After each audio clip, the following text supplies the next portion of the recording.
وصحبه أجمعين. أما بعد، مشکات المصابیح دې مبارک درسونو کې د منځه مسائل منګه تفصیلا بیانول او د منځه په مسائلو کې د قرات مسله په منځه کې به څنګه قرات کې او کم یو بکې دا مسله تفصیلی بیان شوی وه. پای کې بعض حدیثونه پاتې شوي او څو هغه به بیان کو، بیا به د هغې نه بعد د رکوع مسله شروع شي. په منځه کې د رکوع کولو طریقه او په رکوع کې به څه کې، هره مسله به تفصیلا بیانېږي باذن الله.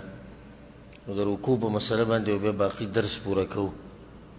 دا ټول هغه اهم مسایل دي چې هر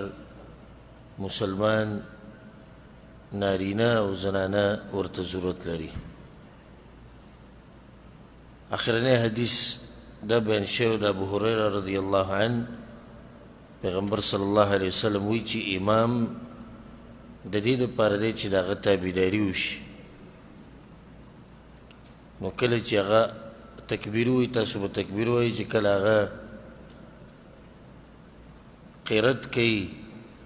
نو تاسو به غلي کښېنئ. مخکې دې نه دا حدیث تیر شو او موږ بیان کړو چې فلا تقرؤوا بشیء من القرآن الا بأم القرآن. په امام پسې به شاته نور قرت نه کوئ سوای د سورې فاتحې نه. او یا مطلب دلته دا دی چې په امام پسې شاته کې سورې فاتحه هم وایي، خو په زوره به یې نه وایي، په پټه به یې وایي. د هغې نه بعد حدیث ته وعن عبدالله بن ابي اوفى رضي الله عنه، عبد الله بن ابي اوفى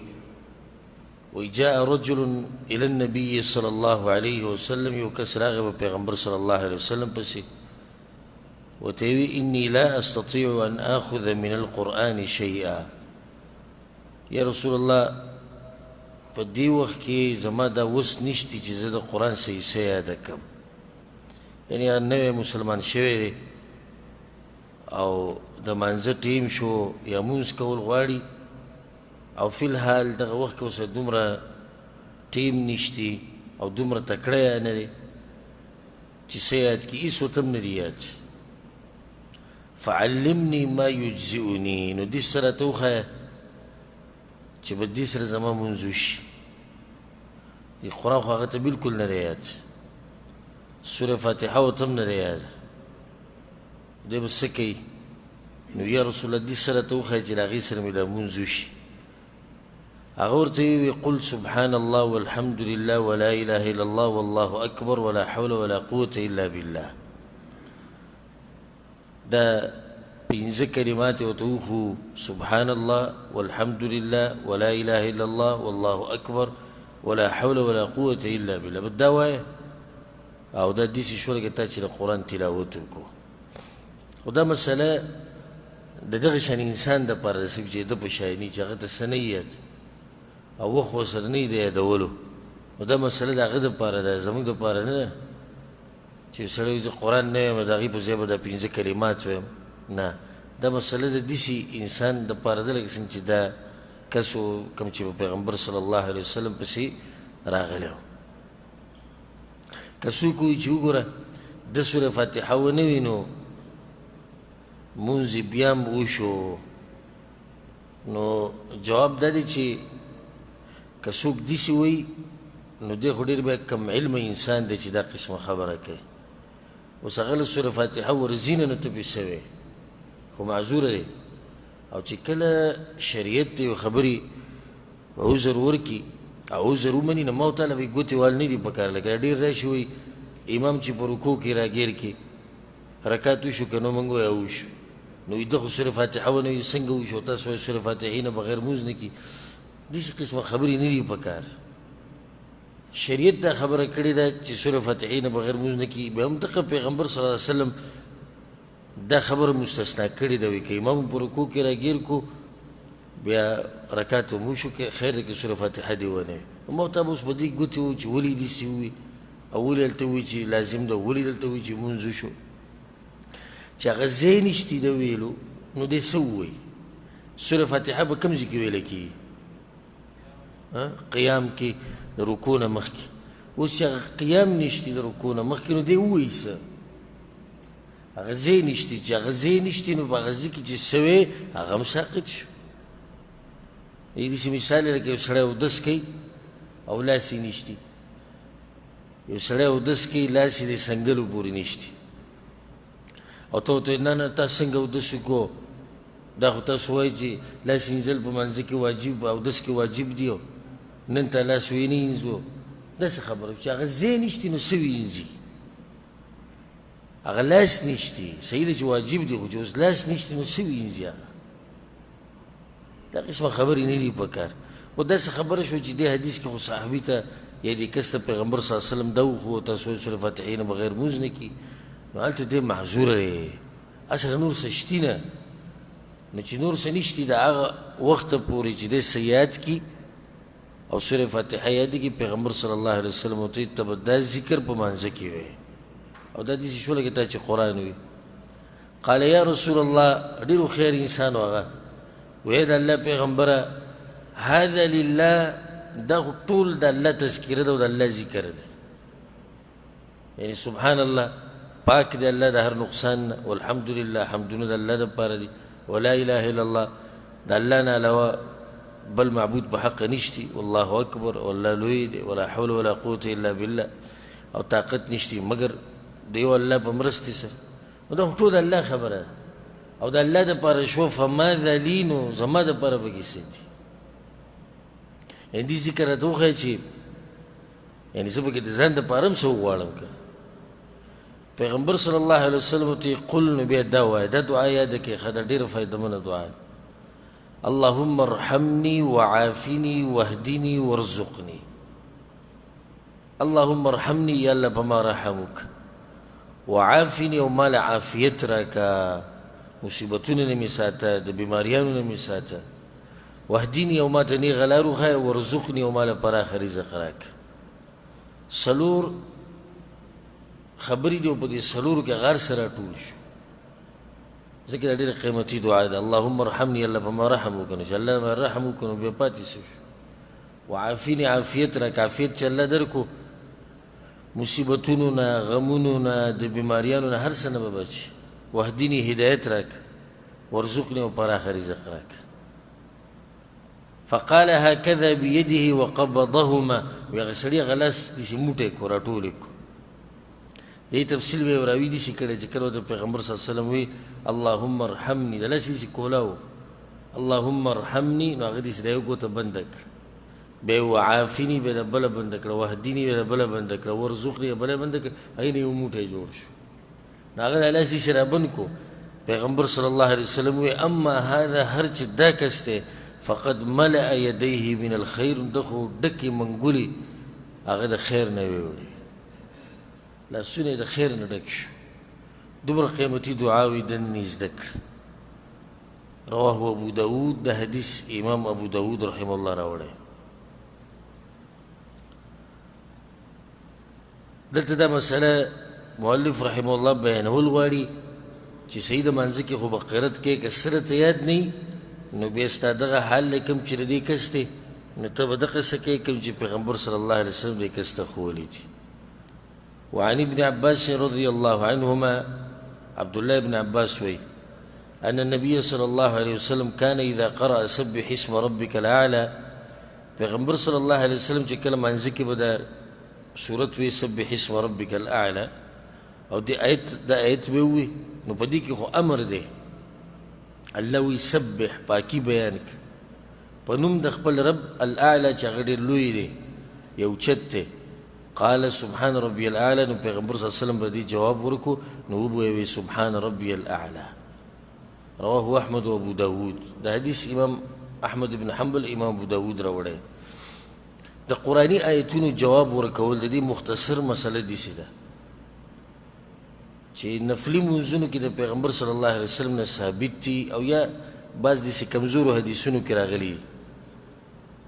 او فرضي منځونو کې په هغه ځای کې جواب ورکولی شي چې کوم ځای کې د پیغمبر صلی الله علیه وسلم نه ثابت نور نشي. خو دا جواب هغه څوک ورکولی شي چې په قرآن باندې پوهېږي،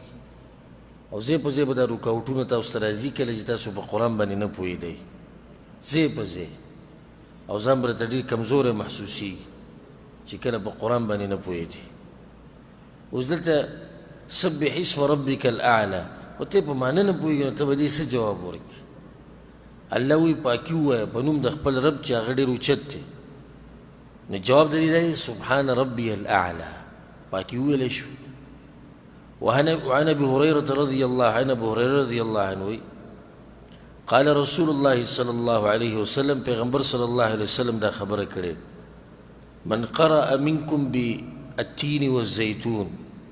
تاسو کې چې څوک د سورة التين تلاوت کوي والتين والزيتون، فانتهى الى اليس الله باحكم الحاكمين، او دې د سورت ختم کې د اخرنی آیت وایي اليس الله باحكم الحاکمین. د دې مطلب دا دی آیا نه دی الله ښه فیصله کوونکی د فیصله کوونکو نه؟ دی مطلب دی، یو قسم سوال دی. فلیقل بلا، نو دا سړی دی ووایي او ولې نه، وانا على ذلك من الشاهدین، او زه خو ګوهي کوم په دې خبره باندې چې الله ښه فیصله کوونکی دی د فیصله کوونکو نه. ومن قرأ لا أقسم بيوم القيامة، او چا چې دا سورت وی لا أقسم بيوم القيامة، فانتهى إلى أليس ذلك بقادر على أن يحيي الموتى، آخرين آيات بدي سورة كداري أليس ذلك بقادر على أن يحيي الموتى، أي ندي قادر دغا الله چې ژوندي کی مړي. فليقل بلى، نو دې أولنا دې جواب شو. ومن قرأ والمرسلات، او چا چې سورة المرسلات وی فبلغ فبأي حديث بعده يؤمنون، او دا سورت ختم کی باغ سورت آخره کی دا آیت تے فبأي حديث بعده يؤمنون، نو دا کافران با دا دی قرآن نه بعد بل با کم خبر ایمان راوڑی چی با دای ونه منل بیا بل یوم نمانی. فلیقل، نو دا سړی دی وی آمنا بالله، ما خو با اللہ ایمان راوڑی. رواه ابو داود و الترمذی، و دا حدیث سندن کمزور ہے. دا حدیث سندن کمزور ہے ځکه فرضی منځونو کې دا نه دی ثابت. وعن جابر رضي الله عن جابر رضي الله عنه وخرج رسول الله صلى الله عليه وسلم على أصحابه، پیغمبر صلی الله علیه وسلم یو پیر صحابه کرام بسره ووتو، فقرأ عليهم سورة الرحمن، نو د سورة الرحمن تلاوت وکړو من اولها الى آخرها، دا اولنا د اخره پورې، فسکتوا او غلي ناس. فقال نو دی ووی لقد قرأتها على الجن ليلة الجن، وی دا صورت ما د پیریانو په مخ کې لوستلی و، هغه د پیریانو هغه شپه چې وه کله چې پیغمبر صلی الله علیه وسلم قرآن وی هغو ته غوږ ایښودی، وی په هغه شپه ما دا صورت وی او پیریانو اورېدو، فکانوا احسن مردودا منکم، نو هغو خو ستاسو نه ښایسته جواب ورکوه، تاسو غلي ناسې جواب هم نه ورکوئ. كنت كلما أتيت على قوله فبأي آلاء ربكما تكذبان، ما چې کله د پیریانو په مخ کې د سورة الرحمن تلاوت کو او دې آیت ته به راورسېدم چې فبأي آلاء ربكما تكذبان، ای پیریانو ای انسانانو د خپل رب د کم کم نعمتونو نه به انکار کوئ. قالو، نو هغوی به په جواب کې وي هر دغه شنایت سره لا بشیء من نعمك ربنا نكذب، یا الله ستا د یو نعمت نه موږ انکار نه کوو، فلک الحمد، نو ټول حمدونه ستا دپاره دي. پیریانو به دا جواب کو. رواه الترمذي، د حدیث امام ترمذي رحم الله راوړی. یو زورونه ورکړی یو قسم پیغمبر صلی الله علیه وسلم صحابه کرامو ته، چې تاسو نه هغه پیریان خو چې الله وایي تاسو زما د کم کم نعمت نه انکار کوئ، نو هغوی به جواب ورکوي یا الله وایي د یو نه م انکار نه کوو، او ټول حمدونه ستا دپاره دي. په اصل کې دا خبره یاد ساتئ، کم سړی چې د قرآن د دې بعضو ایتونو جواب ورکوي، دا هغه انسان دی چې ژوندی دی او د قرآن سره ژوند تېروي، ځکه جواب ورکوي. نو چې اوس د قرآن تلاوت کېږي په منځه کې د ده سوچ غریب چې دی هغه کله په روپۍ کې دی او کله په مزدورۍ کې دی او کله کلي طرف ته دی، دی به تاله څه جواب ورکړي؟ دویمه ده که منځه ته سوچ هم شو، که تلاوت ته سوچ هم ده، خو چې پوهېږي پرې نه څه به وایي.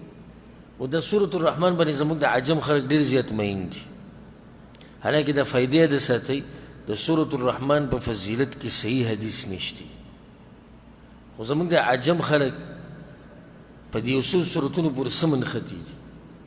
یو سورة الرحمن دی، دویم سورة یاسین دی، او دریم سورة الواقعه. او د هغې دپاره هم دا قسمه خبرې جوړې کړي. دې سره هم د محبت ګوره یو مقصد دی پکې، هغه دا څوک چې دا ووایي د غریبۍ نه بچ کېږي، او څوک چې دا ووایي د بیمارۍ نه بچ کېږي، دې دپاره یاد کړي. دغه وظیفې دي. او موږ نن سبا د قرآن او دا دعاګانې او دا اذکار او د حدیثونه بس دا هم دغې له ساتلي دي. وظیفې ته جوړو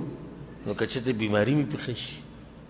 نو دا سوچ نشي. دا ډېرو لږو خلکو سوچ دی چې وایي زه چې دا قرآن وایم په دې الله راضي کېږي، په دې زه جنت ته نږدې کېږم، په دې زه د جهنم نه لرې کېږم، که بیماري مې ښه کېږي او که نه ښه کېږي، یا جدا مسله ده. زموږ د عجم خلک په سورة الرحمن باندې سخت مین دي. خو دا آیت به بار بار وایي فبأي آلاء ربکما تکذبان. دی به جواب د دې څه ورکړي، هغه ته دا پته نشي چې د آیت څه مطلب دی. فبأي آلاء ربکما تکذبان داسې ده که نه؟ د دې نه خبر هم نه دي چې دې څه مطلب دی. نو قرآن نه ځان خبرول ډېر غټ کمی دی په موږ کې، ډېر غټ کمی. موږ د قرآن او د حدیث په علم کې ډېر شاته پاتې شوي، او که مولیان دي او که مدرسو کې دي هغوی په تاویل و ماویلو پورې نښتي دي، قیل و قال پورې. په دې مسله کې چې د فقهای کرامو اته اقوال دي، قاله فلان وقاله فلان وقال فلان، پلانی وی پلانی وی پلانی وی او پلانی سب دا وی. بزرگانو رحمت الله علیهم به وی دا خبره کوله، او پلانی به وی دا خبره کوله، پلانی دا کوله. د پاکستان یو غټ مفتی او مولا کراچۍ کې د پنجاب دی، هغه چې د بهر ملکونو ته تللی د انګریزانو ملکونو ته، نو هلته دې څه تپوسونه کیي. نو داسې جوابونه چې نه سیخ سوځي او نه کباب وسوځي. ناقص دې تپوس کوي، وایي مفتی صاحب انګلیش کې دې تپوسونه کوي. مفتی صاحب وایي دا نیت په خوله باندې ویل شتي او که نه په زړه کې دی. هغه ورته وایي مقصدي خبره نیت کول دی، نیت وکړه بس. و دې کې تا پته ونه لګېده چې دی کوم طرف ته دی، څه پته ولګېده؟ نه. خو دا دی چې مخامخ خلک ټول خوشحاله شو. که اوس دې کې هغه ژبې والا دي، په ژبې چې نیت کوي هغه هم خوشحاله دي، کوم چې په ژبه نشتي نو هغه هم خوشحاله پاتې شو. نو بیا یې دا تپوس وکړي چې دا لاسونه به اوږو پورې رسو که د غوږونو سره به یې لګوو. بس کې بعض خلک وایي چې دې باندې څه دلیل نشته د غوږونو لګوتې وړله. ورته ویي اصل ته د حکمت نه خبرې، د دې لاسونو اوچتولو د مطلب دی چې یالله ما هغه سوچونه فکرونه د دنیا هغه ما لرې کړو. دغه مقصد ته په دې کې پروت وي، ګول به وړو ګلاسونه به وړو. بیا وی سوره فاتحه به پکې وایو که نه؟ بعض خلک دلته اوس دا مسله بیانوي چې سوره فاتحې نه بغیر لمونځ نه کیي او بعض وی نه کیي. وی چې امام قرت کوي او ستا دپاره ولاړ دی الله ته، نو ته به یې سله لګیې، او چې امام غلی نو ستا د غلي کېدو بیا څه مطلب دی؟ خو ته ځان له بیا سوره فاتحه وایه. اوس دا یې پوه نه کړو چې څه به کوو څه به نه کوو. خو رکوع کې دا بعض وایي چې معمولي سر ټیټ کې رکوع وشوه، لکه هلته دا خبره ذکر کوي، او بعضو فقهاو ویلې ده. ځکه هلته زموږ د خلکو رکوعګانې به تاسو لیدلي وي. بعض وایي چې نه ملا به بلکل نیغې و. هغه ورته وایي دا چې د عجزۍ مقام دی په دغه ټیم کې چې کله یو سړی د الله سره محبت کوي، هغه د دې نه خبر هم نه چې زما ملا اوچته ده که کته ده. او بیا داسې د اخره پورې یو 15-16 سوالونه یې دې کړي دي، خو دومره هوښیار انسان چې زه ورته حیران شوم. دومره هوښیار انسان دغه د سجدې تپوس یې دې کړی چې دا بعض خلک وایي چې سجده به کولاو لګي او ښه برابر او لاسونه او زنګنان او دا ورنان او دا هر څه به جدا جدا کوي دا بعض جوخته سجده لګي جوخته خو دوی لګوي که نه نو اوس دې کې وایي کومه صحیح ده وایي دا ټول د الله سره د محبت خبرې دي دې کې څوک نه خبرېږي دا کولاو دي او که دا غټه سجده ده او که دا ځان یې راټول کړی دی او که دا ځان خپې غځولي دي او که نه دي او که سینې اوچته د ځمکې نه او که نه او بله ده الله وایي دې ته نه ګوري چې دا سجده څنګه ده الله دې ته ګوري چې د بنده د محبت ما سره څومره دی اوس یو سړی وایي د الله سره ډېر محبت کوي په محبت کې پوه شوی نه دی او د سجدې داسې لګولی چې لونډه په دې ځمکه باندې پروت دی الله وایي د ده دې محبت ته ګوري بس هغه چا چې سوال کوي هغه هم سر وشړپو راوشړپو ځکه چې غریب هم زړه کې وي چې مفتي صاحب په یو دې هم پوه نه شو ده نن سبا دغه ماډرن مولیان دي دا د 2019-2020 سره چلیږي دا هر څه هغه چې وایي که نه وایي هر څه د ځان سره سب کو لے کے چلو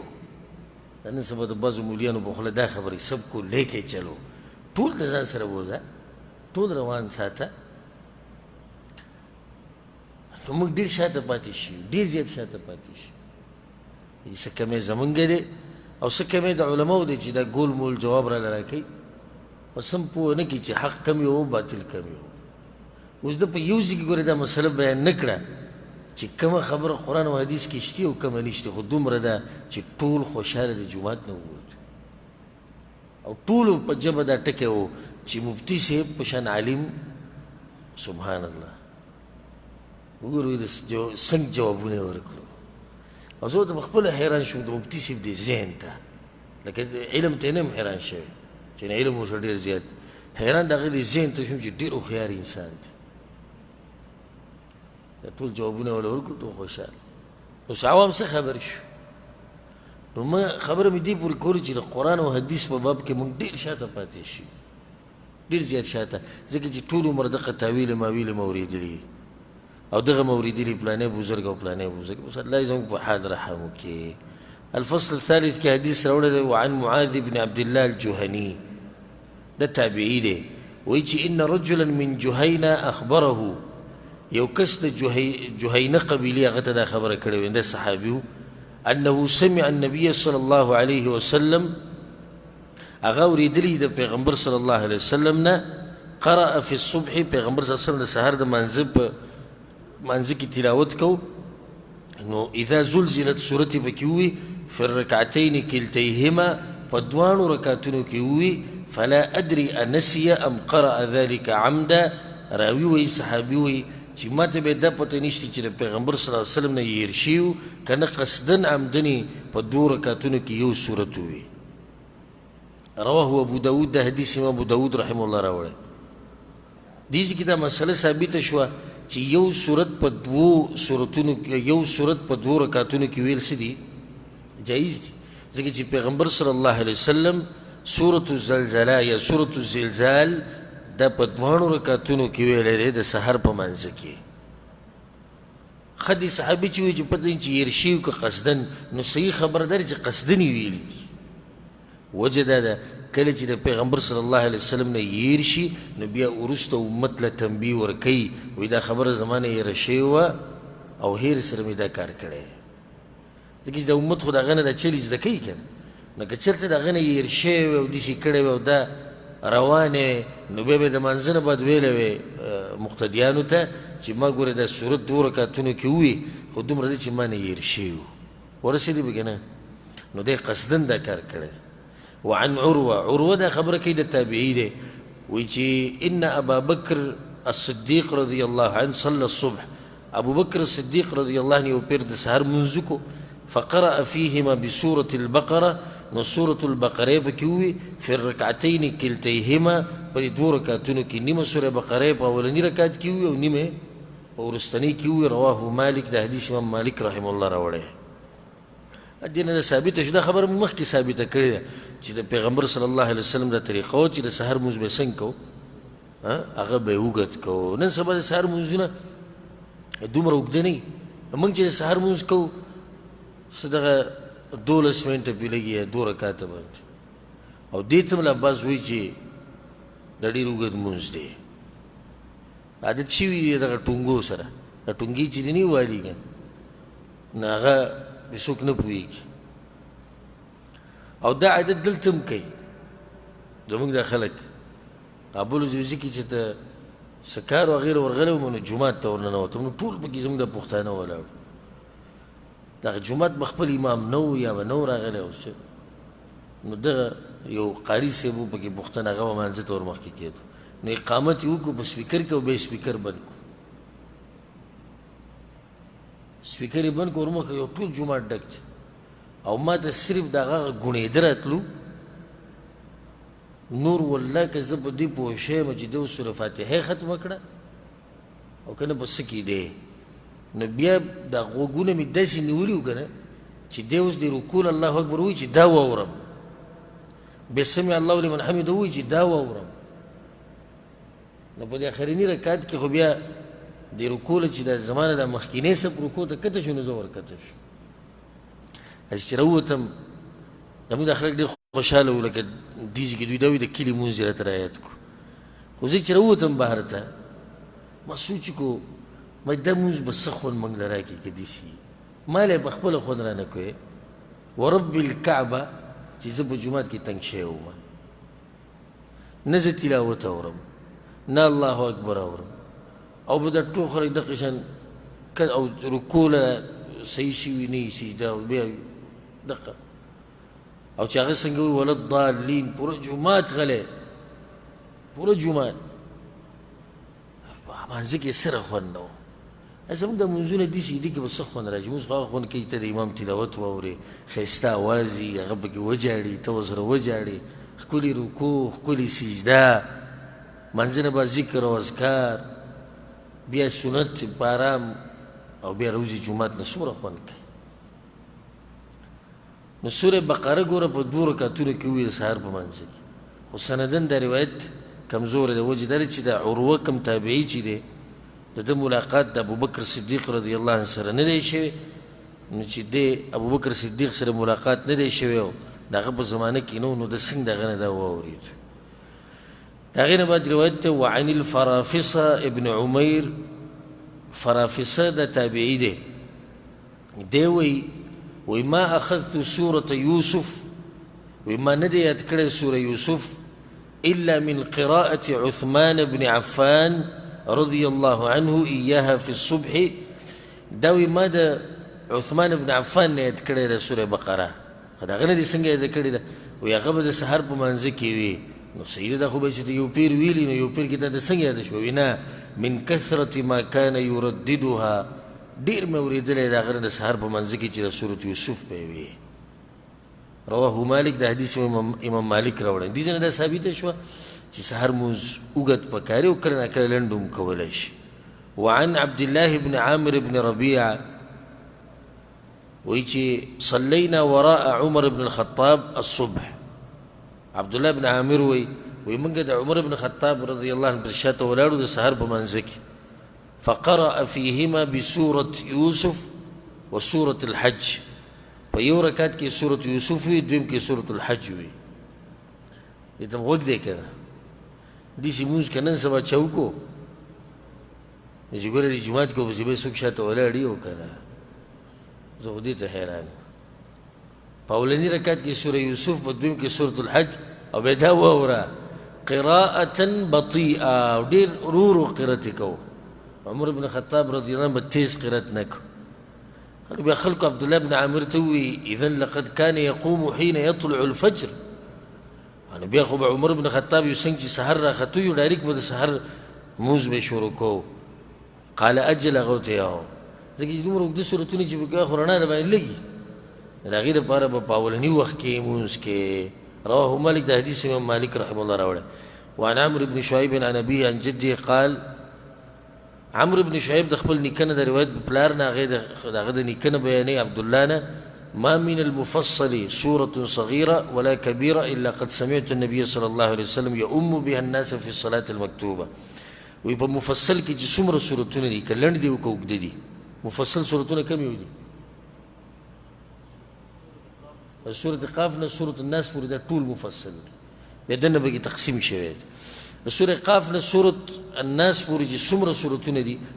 ما پیغمبر صلی الله علیه وسلم نه اورېدلي دي چې هغه فرضي منځونو کې دا ویلي رواه مالک دا حدیث امام مالک رحمه الله راوړه وعن عبد الله بن عتبة بن مسعود عبد الله بن عتبة بن مسعود وی دا تابعی دی او دا عبد الله بن مسعود رواره دی دی وی وقرأ النبي صلى الله عليه وسلم في صلاة المغرب بحميم الدخان پیغمبر صلی الله علیه وسلم د ماښام په منځ کې سورة الدخان ویلی دی رواه النسائی مرسلا دا روایت مرسل لی سند برابر نه دی د هغې نه بعد مؤلف رحمه الله باب راوړی دی باب الرکوع باب په بیان د رکوع د مسایلو کې دا ډېر قیمتي باب دی رکوع مسلې دپاره جدا باب او ډېر فایدهمند هغه اذکار او دعاګانې به تاسو ټولې واورئ چې په رکوع کې به کومه کومه دعا وی او کومه به نه او د رکوع طریقه څه ده الفصل الأول كأولاني حديث عن أنس رضي الله عن أنس بن مالك وقال رسول الله صلى الله عليه وسلم پیغمبر صلى الله عليه وسلم دا خبره کړې ده أقيموا الركوع والسجود دا الله بندگانو وي دا رکوع برابر کوي دا سجدم برابر کوي فوالله إني لأراكم من بعدي والله مې دې قسمي چې زه ګورې د شانه تاسو وینم متفق علیه دا حدیث په صحیح بخاري صحیح مسلم کې دی دی حدیث کې خو یوه دا مسله ثابته شوه چې دا د پیغمبر صلی الله علیه وسلم معجزه وه او په نورو درسونو کې په دې باندې تفصیلي خبره شوې ده دا حقیقي معجزه وه حقیقي کته معنی بدلولو ته ضرورت نشته پیغمبر صلی الله علیه وسلم له الله دا معجزه ورکړې وه چې مانځه کې به خپل ملګري شاته هغه به یې لیدو صرف په مانځه کې مانځه نه علاوه دا معجزه نه وه دا معجزه صرف دغه ځای کې وه که تاسو ته یاد وي ما تاسو نه یو سوال کړی و هغه یو صحابي راغلی و او مانځه ته ورننوتو الحمدلله حمدا کثیرا استفتاح یې په دې باندې وکړه بیا پیغمبر صلی الله علیه وسلم وایي دا چا کړې ده وروسته بیا هغه صحابي صاحب خو حدیث ته یاد دی سره پاسه 13 ملایکو وایي دا چې دی نو یا یو روایت کې راځي 12 ملایکو هغه ولیکله بیا هلته ما تاسو دا سوال کړی خو سوال جو الله دې هغه سوال وبخي پوخا مړ شوی ما هغه سوال کړی ما د دې به څه جواب کوو هلته پیغمبر صلی الله علیه وسلم چې تاسو د شانه ینم دلته ولې تپوس کوي چې دا چا دا دعا ووي نو جواب د هغې دا دی چې پیغمبر صلی الله علیه وسلم به کس لیدو خو خبرې خو به یې نه اورېدې که نه نو ځکه دې دواړو کې ټکراو نشتي دا د پیغمبر صلی الله علیه وسلم معجزه وه بیا دا وایي چې اقیموا الرکوع والسجود رکوع او سجده دا ښه برابر کوئ ښه نو صحیح د پیغمبر صلی الله علیه وسلم به دا نصیحت کړی وی چې سجده او رکوع برابر کوئ نو دی پکې ولې وي چې زه تاسو وینم دې ته څه ضرورت و جواب دا دی چې کله د مسلمان په زړه کې خو دا خبرې چې الله مې ویني خو چې د دې سره دا خبر زیاتې شي چې پیغمبر صلی الله علیه وسلم هم ویني نو بیا به دې ډېر کوشش کوي چې دا عبادت په ښه طریقه وکړي د دې دپاره پیغمبر صلی الله علیه وسلم دا خبره وکړه او دویمه پیغمبر صلی الله علیه وسلم دا خبره وکړه بعض علماو دا وجه ذکر کړې ده چې شاته به منافقان ولاړو او منافقان د الله نه نه یریدو د پیغمبر صلی الله علیه وسلم نه به یریدو وجه دا ده چې الله خو مهلت ورکړی دی دوی به رانیسي او بیا به دوی له عذاب ورکوي او کیدای شي هغه عذاب قبر کې کیدای شي برزخ کې کیدای شي آخرت کې او کیدای شي دنیا کې خو پیغمبر صلی الله علیه وسلم خو چا باندې به څه جرم ثابت شو نو هغه به رانیوو نو منافقان د الله نه دومره نه یریدو څومره چې به چا نه یریدو د پیغمبر صلی الله علیه وسلم نه به یریدو ځکه دا خبره وکړه اقیموا الرکوع والسجود سجده او رکوع برابر کوئ برابر مطلب دا دی کومه طریقه باندې چې پیغمبر صلی الله علیه وسلم کړې ده او د رکوع طریقه دا ده موږ سره مخکې حدیثونه تیر شوي تفصیلا موږ ذکر کړي رکوع طریقه دا چې رسول صلی الله علیه وسلم به کله رکوع له لړ د ملا به بلکل سیده وه که چا به یو لوښی کېښودو د اوبو نو هغه به نه غورځېدو اوبه به ترې نه اوړېدې داسې به د ملا بلکل سیده وه او په دې لاسونو باندې به یې د په دې ګوتو د لاسونو په دې ګوتو باندې به د زنګنان د زنګنانو د سترګې دا به مضبوطې راونیوي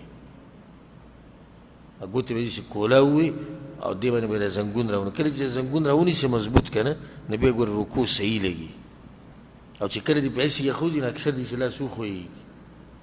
هسې ډیله غونته کي هغه رکوع مزداره نه وي دا د رکوع صحیح طریقه دغه رکوع نشته په یو ځای کې هم دا چې شي معمولي چې ټیټ شي ته به وایي چې د ملا تیرې مات دی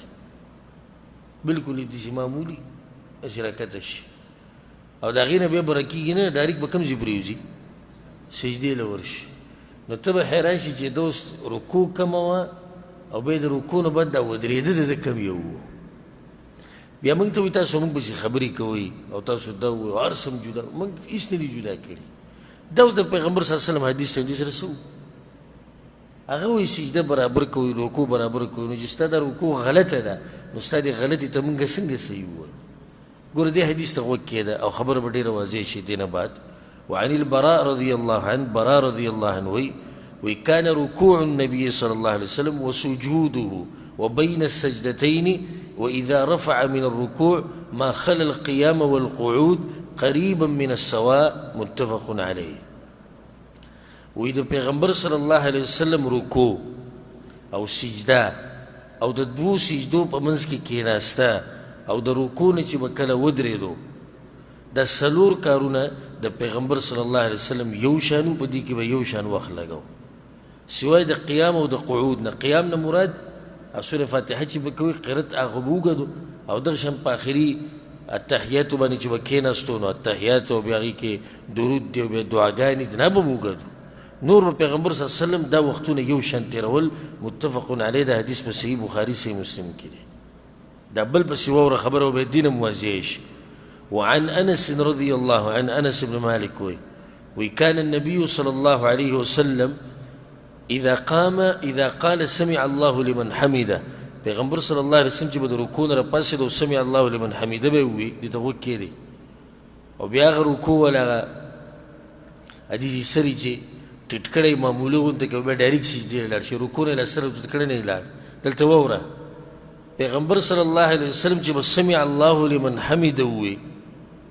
قام وبدريدو خنيغ بودريد حتى نقول دمر اوقد بودريدو چې موږ به دا وي قد اوهم د پیغمبر صلی الله علیه وسلم نه کسې هېر شوي دي یعنې دا ستاسو څه خیال دی چې معمولي ودرېده به چې د صحابه کرامو دا ګمان شو چې د پیغمبر صلی الله علیه وسلم نه هېر شوي دي د پیغمبر صلی الله علیه وسلم دا مطلب دی چې ځکه څه په هغه اولني قیام کې ولاړ یم دی مطلب دی نو دا به معمولي ودرېده خو نه و که نه ثم یسجد بیا به سجده ولګوله به دې ته م وکېدې او خصوصا هغه سجدې چې سر یې راوچت کړی نه بیا بله ټونګه ولګوي یو ټونګه یې لګولي هغې نه داسې معمولي دا پوز راوچته کړي یو بله ټونګه ولګوي واوره ده بیا به یې سجده ولګوله ويقعد بين السجدتين او بیا به د دوو سجدو په منځ کې کېناستو دومره به اوږد شو حتى نقول قد اوهم وایي موږ به وایي چې کسې هېر شوي دي څنګه هېر شوي دلته نه دلته مطلب دا شو چې کسې پیغمبر صلی الله علیه وسلم دا مطلب به وي چې ځکه کسې په هغه اخرنۍ قاعده نه شي ځکه دومره اوږد شوی دی د حدیث په صحیح مسلم کې دی څومره فایدې دي په دې حدیث کې ویا تاسو وایي چې مونځ غلط دی ما کوم ځای کې وي دا د پیغمبر صلی الله علیه وسلم طریقه ده اوس څه وکړو ستا دې طریقې ته صحیح ووایو که د پیغمبر صلی الله علیه وسلم دې ته صحیح ووایو زموږ دا مونځونه زه کله نه کله ډېر سوچ کې لاړ شم په دې خبره کې چې دغه یو مونځ پاتې شوی دی نور خو خیر خیریت دی نور خو هېڅ هم نشته په عبادتونو کې اوس موږ ته کم عبادت پاتې شوی دی مونځ دی او هغه دغه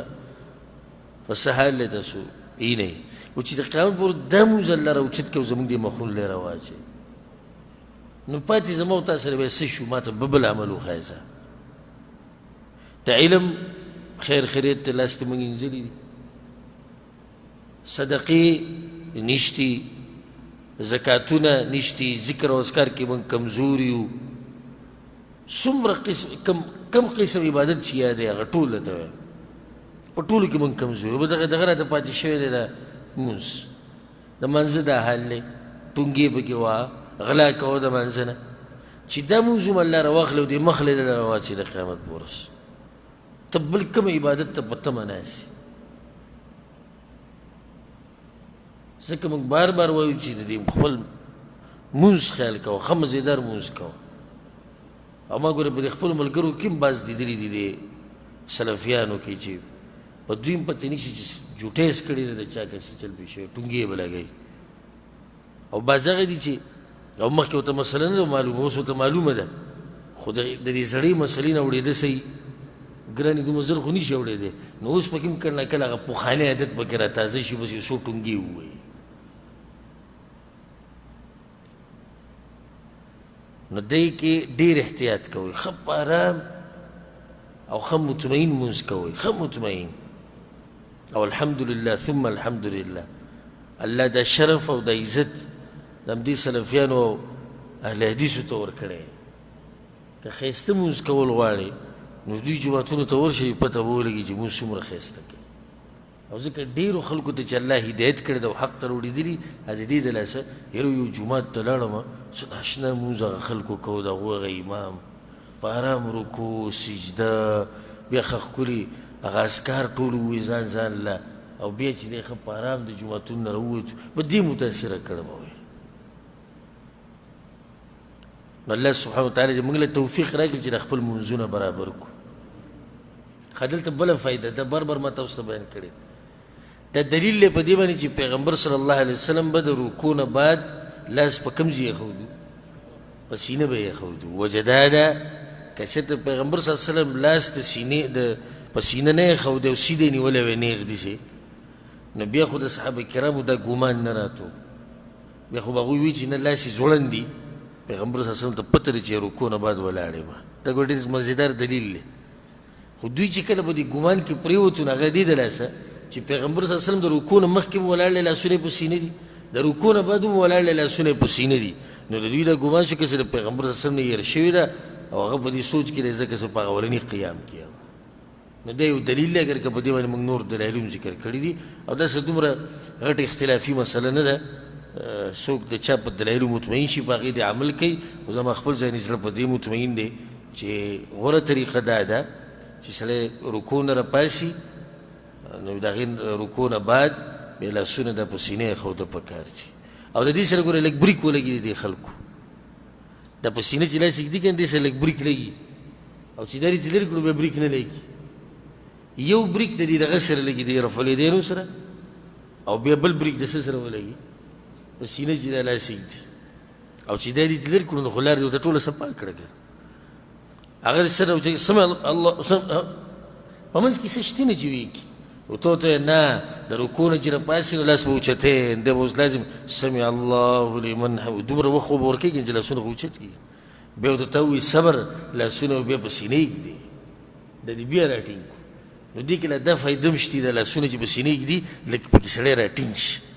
تعدي نشي کولی بیا سجدې ته د هغې نه بعد حدیث دی وعن عائشة رضي الله عنها عائشة رضي الله عنها وی كان النبي صلى الله عليه وسلم يكثر أن يقول في ركوعه وسجوده پیغمبر صلی الله علیه وسلم په رکوع کې او په سجده کې دا دعا ډېره وي او دا ذکر سبحانك اللهم ربنا وبحمدك اللهم اغفر لي سبحانك اللهم ربنا وبحمدك معنی دا ده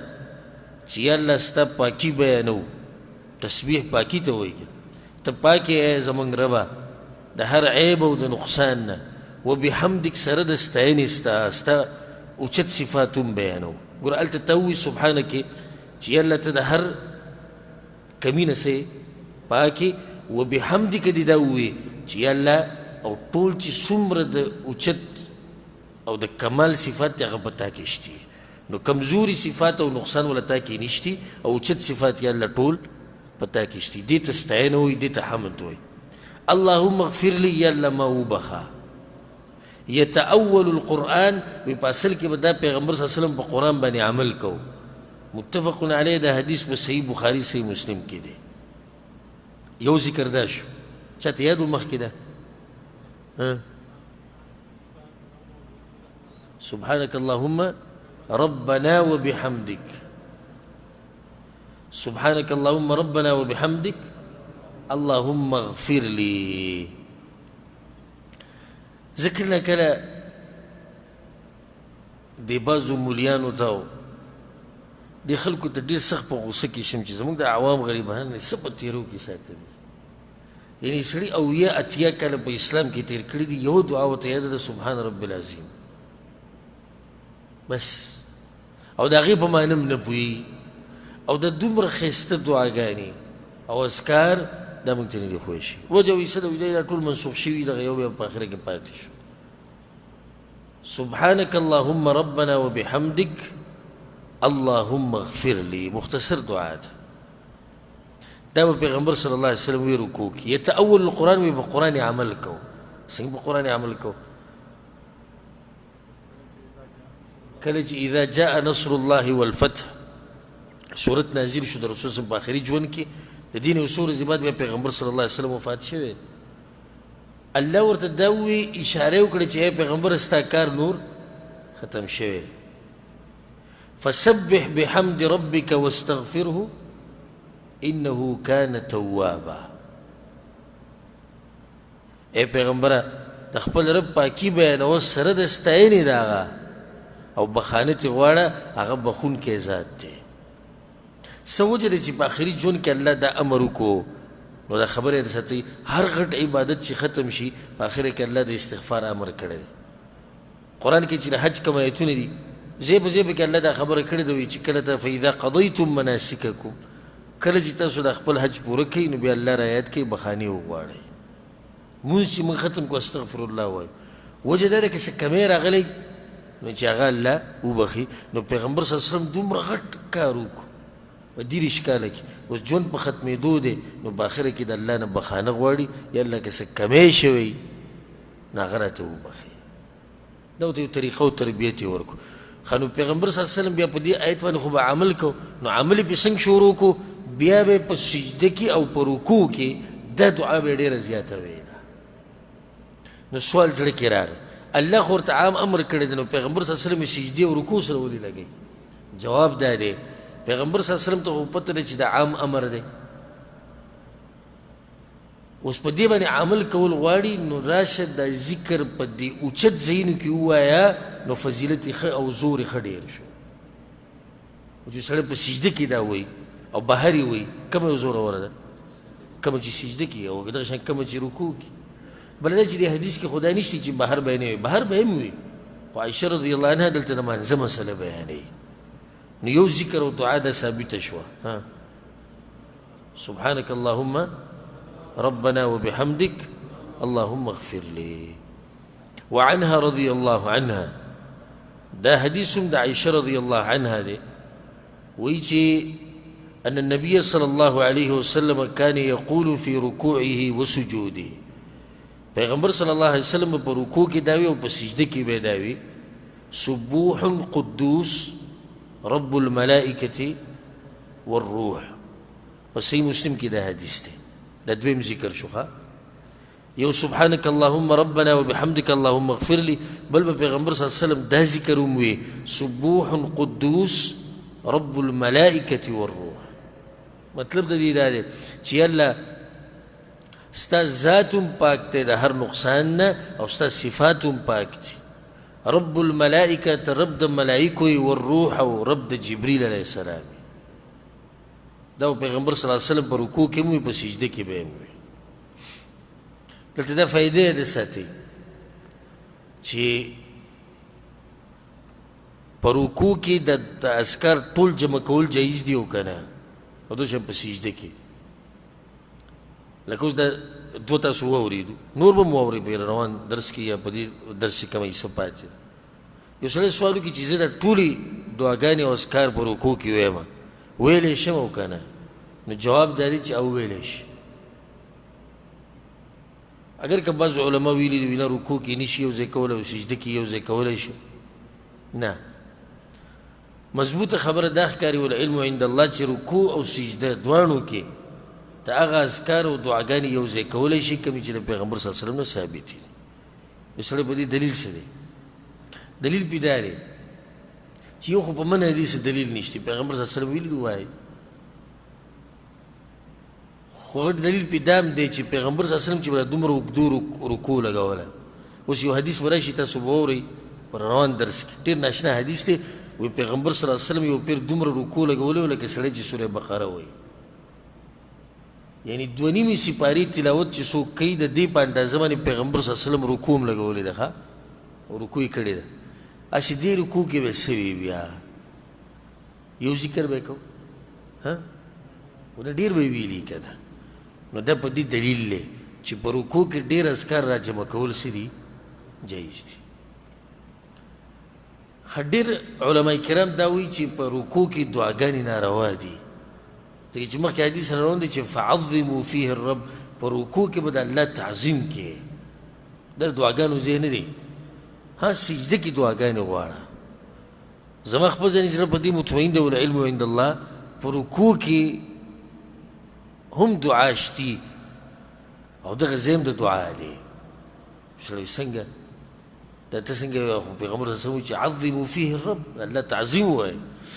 جواب دا دی هغه اولنی ذکر کم یو ما چې وخو سبحانك اللهم ربنا وبحمدك اللهم اغفر لي دا دعا نه اللهم اغفر لي دعا ده وپیغمبر صلی الله علیه وسلم دعا وی الله ما وبخه دعا نور څه ته وایي دویمه وی د الله تعظیم نو دا دعا غوښته د الله نه د الله تعظیم نه چې ته الله ته زاریانې کې او الله ته مینت کې چې الله ماله دا راکړه ماله د الله عظمت دی که نه ستا زړه کې ورسېدي دا سبحان رب العظیم دا مسله خو تفصیلا را روانه ده چې دا به څو پیرې وی څو پیرې به نه وی امام به څو پیرې ټوله را روانه ده خو صرف دومره فایده یې ده ساتئ چې په رکوع کې او په سجده کې دواړو کې دا تسبیحات ویل واجب دي کم سے کم یو پیر دا واجب دي وجه دا ده چې پیغمبر صلی الله علیه وسلم په دې باندې امر کړی او بل ټول ژوند پیغمبر صلی الله علیه وسلم چې مونځ کړی دی نو په یو ځای کې دا نه ثابت چې پیغمبر صلی الله علیه وسلم دې تسبیحاتو نه بغیر سجده او رکوع کړې ده نو صحیح خبره دا ده چې تسبیحات واجب دي چا قصدن عمدن پرېښودو نو مونځ یې نه کېږي او چا نه چې پاتې شو نو په آخره کې به سجده سهو کوي د هغې نه بعد حدیث دی وعن ابن عباس رضی الله عنهما عبدالله بن عباس وی قال رسول الله صلی الله علیه وسلم پیغمبر صلی الله علیه وسلم دا خبره کړې ده الا انی نهیت ان اقرأ القرآن راکعا او ساجدا دا خبره وی یاد ساتي پیغمبر صلی الله علیه وسلم وی چې زه منع کړی شوی یم یعنی الله منع کړی یم چې ته به قرآن په رکوع کې او په سجده کې نه وې فاما الرکوع فعظموا فیه الرب هر چې رکوع ده نو په دې کې به د الله عظمت بیانوي څنګه به بیانې پیغمبر صلی الله علیه وسلم بیا واضح وکړو که سبحان رب العظیم وایه یا د نورې دعاګانې دوه چې تېرې شو واما السجود هر چې سجده ده فاجتهدوا فی الدعاء نو په دې کې دعاګانې ډېرې زیاتې غواړئ فقمن ان یستجاب لکم نو ډېره نږدې ده چې الله به دغه دعاګانې ستاسو قبلوي کوم چې تاسو سجده کې غواړئ یا دا دعاګانې ډېرې حقدار دي د دې چې قبولې شي د حدیث امام مسلم رحمه الله راوړی دلته یو څو مسلې اولنۍ مسله دا ثابته شوه چې د قرآن تلاوت په رکوع کې او په سجده کې څه دی نه دی جایز خو دلته یو سوال زړه ته راځي هغه دا چې په دې قرآن کې دعاګانې هم شتي په قرآن کې دعاګانې شتي اوس یو سړي دا دعاګانې یادې کړي دي رب اغفر لي ولوالدي او یا هب لنا من ازواجنا وذرياتنا قرة اعين او دې نورې دعاګانې او دا دې په سجده کې وایي نو دا جایز دی او که نه بعض علما ویلي وي دا جایز نه دي وجه دا چې د قرآن نه منع راغلې ده خو د دوی دا خبره کمزورې ده او صحیح خبره دا ده چې قرآني دعاګانې په سجده کې ویل جایز دي که یو سړی وایي چې دلته خو پیغمبر صلی الله علیه وسلم منع کړی او ته وایي جایز دي پیغمبر صلی الله علیه وسلم د قرآن د تلاوت نه منع کړی ده او ته چې رقمې دعاګانې په سجده کې غواړې نو ته یې په دې نیت نه وایې چې زه د قرآن تلاوت کوم ته یې په څه نیت وایې چې زه خو دعا غواړم نو خو به قرآن تلاوت هغې ته نه ویلی کېږي او دغه شان د صحابه کرامو نه ثابت دي چې هغوی دعاګانې په سجده کې غوښتلي قرآني دعاګانې لکه عبدالله بن عمر به دا دعا په سجده کې غوښته ربي بما انعمت علی فلن اكون ظهيرا للمجرمين اوس دا دعا په قرآن کې راغلې هغه په سجده کې غوښته نو په سجده کې قرآني دعاګانې غوښته څه دي جایز دي بله مسله دې ځینې دا ثابته شوه چې سجده د دعاګانو ځای دی افسوس خو دغه ټونګو والا غریبانان به دې نه څه خبرې چې دا د دعاګانو ځای دی خو یو ذکر دی نه کم یو دی سبحان رب العلا وبس بیا سره اوچته د سجدې دپاره جدا باب روان دی په دې پسې وروسته چې کوم باب دی هغه د سجدې دلته بیا تفصیلي مسله بیان کړو د سجدې احکام ټول خو دلته وایي ګوره وایي سجده دا د دعاګانو ځای دی او څوک چې وایي دلته دعا وغواړي نو ډېره د دعا ډېره حقداره ده چې الله یې قبوله کړي ځکه چې په سجده کې غوښتی شوې ده کوشش کوئ چې په سجده کې ښایسته ښایسته دعاګانې غواړئ د الله نه کومې چې د پیغمبر صلی الله علیه وسلم نه ثابتې دي خو هغه ذکر هغه دعاګانې خو وایې څه حاجت دي الله ته وایه بیماري غریبي او فقر دي دی بل مشکل دی بل مشکل الله ته سجده کې ووایه که نه دا دعاګانې الله قبلوي یو حدیث کې دا هم راځي ګورئ پیغمبر صلی الله علیه وسلم وایي چې بنده چې کله الله ته ډېر نږدې نو هغه دغه وخت دی کم کله چې سجدې په حالات کې دا انسان چې کله په سجده کې پروت وي که نه نو دی په دې وخت کې اوس د ټول نه زیات الله ته نږدې دی او چې څه د الله نه غواړي الله وله ورکوي اخرنی حدیث به ووایو وعن عبد الله بن ابي اوفى وعن ابي هريره رضي الله عنه ابو هريره رضي الله عنه قال رسول الله صلى الله عليه وسلم پیغمبر صلی الله علیه وسلم دا خبره کړې اذا قال الامام سمع الله لمن حمد فقولوا اللهم ربنا لك الحمد کله چې امام سمع الله لمن حمد ووي نو مقتدي بسوي اللهم ربنا لك الحمد او دغه څلور طریقې بیان شوي خدا ربنا لك الحمد دا ګوره د مقتدي د پاره دی او د امام د پاره دی دواړو د پاره چا چې دا ووي فإنه من وافق قوله قول الملائكة غفر له ما تقدم من ذنبه د چا چې دا وینا د ملائکو د وینا سره برابر شو ځکه چې ملائکو هم دا ربنا لك الحمد وی نو د دې تېر شوي ګناهونه الله ټول وبخل متفق علیه د حدیث په صحیح بخاري صحیح مسلم کې دی اصل کې دی حدیث کې مؤلف رحمه الله تعالی دا خبره بیانوي چې د رکوع نه چې بیا راپاسې مسله د رکوع ده که نه د رکوع نه چې راپاسېدي سمع الله لمن حمیده به ووایي هغې سره به لاسونه اوچت کړي رفعالیدین به وکړي بیا به اللهم ربنا لك الحمد وي د هغې نه بعد بیا کومه دعا وي د ربنا لك الحمد نه دا به درته انشاءالله بیا پر روان درس کې بیانومه الله سبحانه وتعالی دې موږ پوه کړي په قرآن او حدیث باندې او الله سبحانه وتعالی دې موږ ټول له توفیق راکړي چې د پیغمبر صلی الله علیه وسلم په نقش قدم روان شو او الله سبحانه وتعالی دې زموږ د منځونه او عبادتونه یې ټول الله زموږ نه قبول کړي او الله دې خالص وګرځوي د هغه دپاره هذا والله أعلم وصلى الله وسلم على نبينا محمد وعلى آله وصحبه أجمعين.